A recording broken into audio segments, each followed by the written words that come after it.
Hello everyone, Brian here from Ginger Prime, and today in Destiny we're doing our first hybrid guide and opinion video when it comes to playing Destiny 2. I say hybrid guide and opinion because I'm often told by players that they feel too overwhelmed or anxious when playing or considering returning to Destiny 2. Feeling like they're maybe missing out on something critical or doing it technically wrong. And that's the opinion part of this video is going to actually be focused around. I deal with anxiety within games like this, within Destiny, where I feel like I am trying to maybe eat the elephant all in one bite. Now, before we dive in, if you're a new and returning player, I have a full-on new and returning players guide that focuses in on the systems and power leveling and more. A lot of really good feedback. A lot of people are saying that's very helpful for them and helping to reduce anxiety. So this is kind of a companion to that guide. So the link will be in the description. Go check that out after this video and hopefully that helps. And if it doesn't, let me know in the comments below and I can work on any kind of guide that will make returning to this game much, much easier for you guys over the summer. Anyway, so all that being said, this is going to bring me to the first thing that you really need to focus in on in Destiny 2. And that's me telling you, it's perfectly fine to play this game the way that you want to play this game. The fear of being suboptimal or the fear of not doing the accepted quote-unquote meta is very common in multiplayer games. And it's often that fear that actually makes players feel like they have to do everything just to be accepted by the community. So let me first dispel that mindset and encourage you just to focus in on the areas of the game that you enjoy. Is it the story? Just focus in on playing those story missions. Is it the strikes? Well, just crush out strikes each and every week. But if I may, check the burn modifier each week so that way you can also be getting powerful drops each and every week. If you're not sure what the burn modifier is, when you queue up the strikes playlist over on the left-hand side, you're going to see the various modifiers that are applied to the strikes. And if you hover over the burn modifier, it'll tell you whether it's void, solar, or arc. And as long as your subclass matches that burn, you're going to make progress towards that on a weekly goal, which is just a nice piece of powerful gear for running 3 strikes. So just FYI, that's an easy aside. But also, if you are a primary PvP player, we'll just crush out PvP each and every week and have a blast. The point is, do what you love about the game and don't worry about all the other stuff. It can be very overwhelming to sit here and say, well, I've got to do this. And I really don't enjoy doing, let's say, Gambit. I personally enjoy it. I might be in the minority. I don't really care. But if you enjoy it, go and focus in on that. Now, there's a mental mindset that says if you have a lot of time and you're going to sit here and you're like, I want to crush out everything this week. Well, one option that you can do is actually do the stuff you don't like first. That way you get it out of the way. Just like with work or with chores, get the stuff that you're dreading the most out of the way first, and then everything else is usually what you enjoy. For me, PvP is what I enjoy the most about Destiny 2. So I've been saving that usually for the last part of the week. Well, the first part of the week is primarily focused in on everything else, the story, the quests, etc. I actually enjoy all those other things.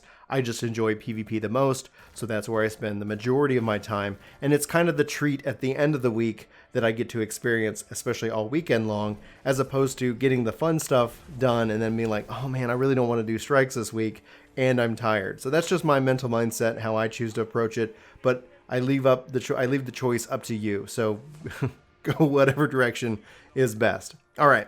So the second question and concern I'm often asked and presented with is, what should I buy in Destiny 2? Well, Destiny 2 is free to start, but they're going to sell expansions. That's one way they make money and continue to support the game. I'm going to answer this question right now in the summer of 2020 by saying, if you're going to spend money on Shadowkeep and hold off on Forsaken.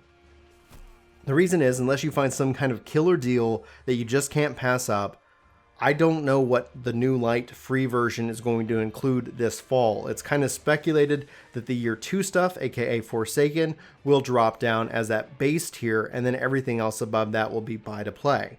So if you're a savvy shopper, buying Shadowkeep won't be going free anytime soon, and if you're looking for content to run, that's going to open up a lot more of the game for you going from New Light to Shadowkeep. Hold off on Forsaken, see if that becomes free. If it doesn't become free like this fall, well, I would recommend Forsaken. That's why if you get a really good deal on it, maybe go ahead and do it. But honestly, when it comes down to spending money, You don't have to. If you're just wanting to play and experience the game, doing the Strike playlist and the PvP playlist, you're not cut off from the rest of the community. You're not going to be left out because you haven't purchased the expansions. So just figure out what works best for your budget, for your time schedule, and then again, my recommendation this summer is Shadowkeep, unless you can get a really killer deal on Forsaken, and then wait until the Beyond Light drops on September 22nd, so that way you can decide where to go from there. Anyway, hopefully that's a help and not any more confusing, but don't feel like you have to spend money on this game to have fun with it. And with that, it brings us to kind of my last concern that players have expressed when they're trying to decide whether they should play or return to the game. So it's the idea that not having enough time. And I can totally get that. Life can be busy, and I often find myself lacking with enough time to do really anything in any game whatsoever. I'm working on a Destiny 2 Busy Gamers Guide, so look forward to the more focused guide around that topic here in the future, but for now, let's go ahead and just talk about this. First and foremost, don't be a tryhard. This was key for me. I'm not going to max out each Guardian each week. I'm not going to spend time except for the ones that I like the most, and that happens to be Warlock. Secondarily, it's a Titan. That's just the player I am and how I'm actually going to go about it. This took me a bit to get over. I wanted to max out each character and max out everything, and that was an unnecessary pressure that I was putting on myself. So give yourself permission to just have fun in 15-minute blocks. I'll talk about the 15-minute block thing more in that guide, when we get ready to drop that, maybe here next week, as soon as it's finished. Anyway, the second part is scheduling, and this is key for us folks out there in relationships. And for this, I say, honestly, try and invite your significant other into the game so that you can have some couple time while playing the game itself. Now, if they're not a gamer and they have no interest in playing this game, that's cool too. Don't put any pressure on them. Just become a lifeline, somebody just in an open invitation if they ever are curious about it. But as far as it goes, if they're not a gamer, not interested, and never going to join you, make sure you put some time on the schedule each and every week for you and for the game, or whatever game you're playing. This transcends Destiny 2. There isn't anything wrong with it. There's nothing wrong with you scheduling some time. For me, that's Monday nights. For you, it could be something else.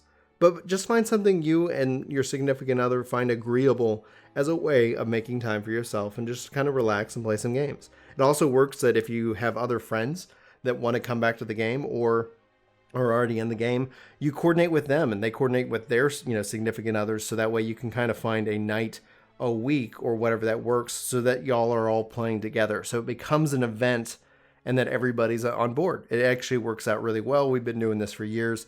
Highly recommend it. We call it game night. Anyway, so that's just some advice when it comes down to scheduling. You don't have to play all the time and you don't have to worry about it. Again, check out my guides regarding power leveling. It's more like I play as a very focused mindset. So when I'm gaming, it's, I'm here to do kind of a job. I treat it like that. Like I want to knock out this, and I go and I work towards that goal, get that goal, and then go on about my day. But we'll talk more about the 15 block segment in the guide that's going to be coming out eventually. All right, overall, this game does a good job of feeding your drops, but don't worry about them for now. If you have a question about a gun or some like perks or what's like a good god roll that you have that maybe is considered best by the community, it doesn't matter. Just store it in your vault. Go to the tower. If you have a gun and you're not sure that whether you should keep it or not, just drop it into the tower, drop it into your vault. If you don't know or haven't played around with it, the best thing to do would be to play around with it, see how it feels. But it's always that question, like, did I get something that is amazing that I'm going to really enjoy? You can drop it into your vault and you can come back later and you can check it out. But the whole point of this is just play the game that you find and find the fun in it. If the fun starts to slow down or you're not actually having any fun anymore, just go play something else. And you can always come back and jump back in when you want to. They do a really good job of helping people get caught back up. Now, I think they could do a better job when it comes down to leveling and playing this game. We could talk more about that in future videos if you're so interested in it. If you guys want to know more of my thoughts about what they could do better, just sound off in the comments below. Otherwise, I'm just going to leave it at that. With all that being said, if there's anything I can help do for you with Destiny 2 to help you enjoy this game the best way possible, make things easier to understand or just fun to play, please just sound off in the comments below. Let me know what your questions are. I'm here to hopefully help. I've been a longtime fan of this game, been playing it for over 7 years, and I really, really, really enjoy it. And I wish, I wish and hope that everybody else could have that love for this franchise that I do. Anyway, I hope you do also come back for more. And if you feel like I've earned your sub, be sure to hit that subscribe button and let me know in the comments below, just like Liquid Gaming did. It says, hey, new subscriber here. I have a few friends that are getting back into Destiny, and I have to say, watching this video, you did an amazing job.